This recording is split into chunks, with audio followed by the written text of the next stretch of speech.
In this lesson on dividing integers, the rules for dividing integers are the same as multiplying integers. For example, like signs, the quotient of two integers with the same sign is positive. So if we have an example of 10 divided by 5, that will equal 2. Negative 10 divided by negative 5 equals 2. 18 divided by 9 equals 2. Negative 18 divided by negative 9 will equal 2. And our final example, negative 4 divided by negative 1 will equal 4.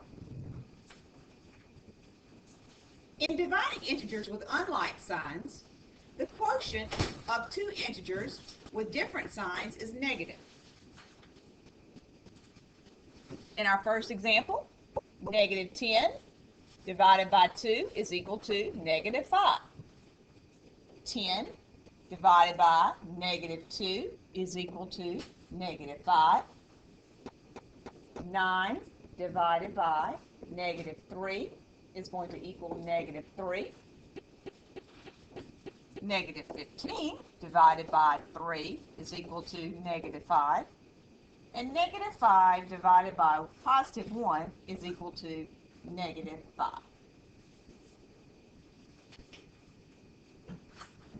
Zero. When we're dividing with 0, the quotient of 0 and any non-zero integer is 0. 0 divided by 17 is equal to 0. 0 divided by negative 3 is equal to 0. And 0 divided by negative 3 is equal to 0. One way you can check this, 0 times 0 times 17 is 0. 0 times negative 3 is 0. 0 times negative 3 is 0. In number 2, you can divide you can divide 0 by a number as we just did, but you can't divide a number by 0. For example, 8 divided by 0. You cannot divide a number by 0. So your answer in this type of problem is undefined, because nothing times 0 is going to give you 8. Negative 3 divided by 0,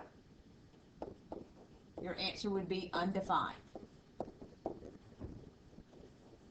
Our final example, negative 7 divided by 0 is undefined.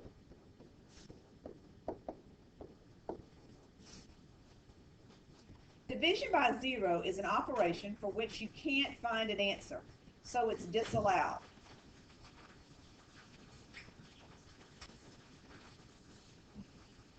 So pay close attention to where the 0 is in the division problem. Now I'm going to pause for the examples on number 3, and we'll come back and check our answers. Okay, check your answers for each of these. Please pay close attention to F and J. You cannot divide an integer by 0. Now, in example 4, A and B. Be sure and follow the order of operations in order to solve each of these problems. I'm going to pause the video and we'll come back and check our work. Notice we had in A 5 minus negative 3 times 4 minus negative 8 divided by negative 2. Order of operations, we don't have any grouping, there's not any exponents, so we're going to multiply or divide from left to right. So our first operation will be negative 3 times 4. So notice I put that in parentheses and brought everything else down. Then I noticed I had some division that I had to do. I took negative 8 divided by negative 2 and got a positive 4, so I brought positive 4 down and then brought the rest of the problem.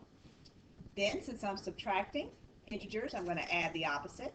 So I have 5 plus 12 plus 4, and my final answer is 21. So in our second example, we divided from left to right. Negative 125 divided by 5 is negative 25. Then brought the remainder of our problem down. Negative 25 divided by negative 5, and our final answer is 5. In example 5, the table shows the high temperature for 5 days in January in Bangor, Maine.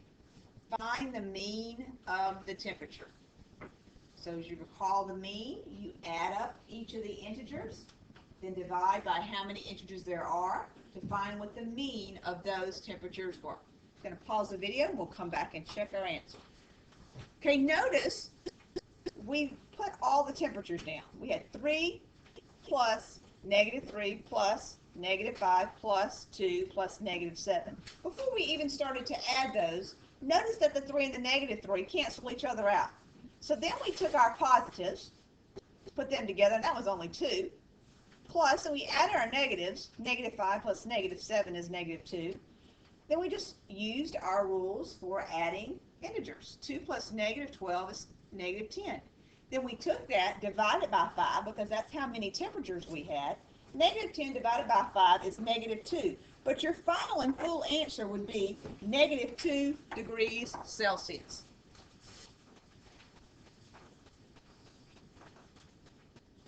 Okay, we have 2 more examples. Find the mean of integers. I'm going to pause the video and we'll come back and check our work. So notice, we added up each of the integers, divided by how many integers there were, and your final answer is negative 2. Notice on B, I could cancel 2 of them out. Okay, so I didn't need to add them. And I have a 0, a 1, and a 3. Those added together are 4. Just leave it in a division problem. 4 divided by 5 because there were 5 total integers in it. Don't go to decimal unless I tell you specifically to use a decimal. Just leave it in a fraction. It's the same thing. Now, in this lesson, this will be the one that you work at the most. We're going to be doing temperature conversions. Operations with positive and negative numbers are needed to convert temperatures between degrees Celsius and degrees Fahrenheit. So we will be having 2 formulas that you'll be working with. In A, to convert Celsius to Fahrenheit, and B, to convert Fahrenheit to Celsius. Notice there's an example of a thermometer on the board. If you have a certain degree in Celsius, what is that equal to in Fahrenheit, and vice versa? So, in A, the formula to convert Celsius to Fahrenheit is F equals to 9/5 times C plus 32. Of course, you will follow the order of operations in this one. So in our example, we have been given negative 30 degrees Celsius is equal to what in Fahrenheit? So we start off with F is equal to 9/5. C is negative 30. So I'm going to put it in parentheses right next to it, just to separate it, plus 32. Order of operations. I'm going to simplify before I multiply. Please remember to keep the sign. So I can simplify these. Now I have 9 times negative 6, which is equal to negative 54. Then I'll take that and add the 32. They're different signs, so you subtract. And your Fahrenheit will now be negative 22 degrees. So if your temperature is at negative 30 degrees Celsius, it will be at negative 22 degrees Fahrenheit. Now we're going to do the conversion for B of converting Fahrenheit to Celsius. Notice, since we're converting to Celsius, we're going to use C equals 5/9, parentheses F minus 32. So C equals 5 nights. And in this formula, we will put the Fahrenheit 77 in the parentheses minus 32. Again, order of operations. We are going to simplify what is in parentheses. 77 minus 32 is 45. I know I'm going to be multiplying that times the 5 nights, so I'm going to put it over 1. Then I'm going to simplify before I multiply it. Now it's 5 times 5 is 25. So now if I have a temperature of 77 degrees Fahrenheit, that is the same as 25 degrees Celsius. You will use a certain formula depending upon what they're asking for. If it's Fahrenheit, you use 9/5 C plus 32. If it's Celsius that they're wanting, you do C is equal to 5 over 9 times Fahrenheit minus 32. Now we have 2 examples for you to work on your own. Plug in the temperature given to you. Use the order of operations to find the conversion of temperature. I'm going to pause the video and we'll come back. Notice, order of operations. You need to have these formulas memorized. All you do after that is plug in what they've given you. In A, you've been given negative 50 degrees Celsius. So you plug that in your formula. You multiply first, and then you add the 32. So negative 50 degrees Celsius is equal to 58 degrees Fahrenheit. So in checking, negative 50 degrees Celsius is equal to negative 58 degrees Fahrenheit because negative 90 plus 32 is negative 58.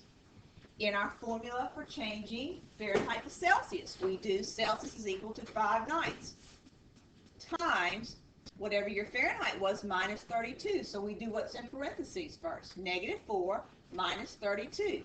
We add the opposite. Then we have 5 nights times negative 36 over 1. Simplify before you multiply, and you get negative 20 degrees Celsius.